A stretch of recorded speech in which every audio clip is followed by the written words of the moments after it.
Hello friend, good morning. তোমরা সবাই কেমন আছো? আমিও খুব ভালো আছি। তো নতুন একটা ভিডিও নিয়ে চলে এসেছি। আজকে বানাবো কুমড়োর ফুলের বড়া সুন্দর করে। চলো দেখে নাও। প্রথমে কুমড়ো ফুলটা নিয়ে আমি ধুয়ে নিয়েছি।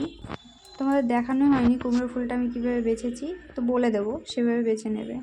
তো প্রথমে একটা পাত্রে আমি বেসন নিয়ে নেব। পরিমাণ মতন বেসন নিয়ে নেবে, পরিমাণ মতন লবণ, হলুদ, তারপরে হচ্ছে লঙ্কার গুঁড়ো। এবার একটু জল দিয়ে সুন্দর করে এটা মিলিয়ে নিতে হবে।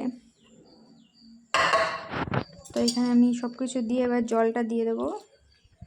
দেওয়ার পরে সুন্দর করে মিলিয়ে ফাটিয়ে নেবো। যেরকম ডিমটা ফাটাও ওই ডিমটা একসঙ্গে মিক্সড করে নিতে হবে, যাকে বলে।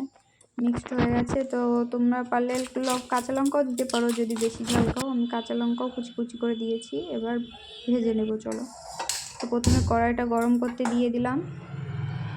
কড়াইটা গরম হয়ে গেছে, এবার তেল দিয়ে দেবো। তেলও গরম হয়ে গেল।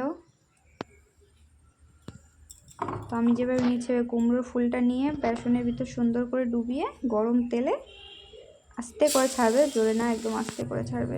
আর ভলিউমটা লো করে দেবে। প্রথম পিল্ড হয়ে গেলে উল্টা নেবে।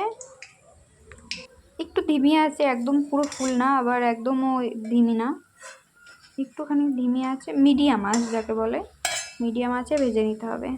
তো আমি আর একবার ভাজা হয়ে গেছে, আর একবার দিয়ে দেব।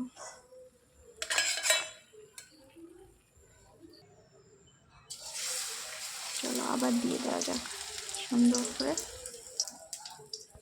তো আমি যেভাবে ভেজে নিয়েছি এভাবে ভেজে নেবে, এভাবে ভাজবে, সুন্দর লাগবে খেতে। তো তোমাদের রেসিপিটা কেমন লাগলো অবশ্যই কমেন্ট করে জানাবে, আর পারলে একটা সাবস্ক্রাইব। বাই বাই ফ্রেন্ড, ভালো থাকবে সবাই।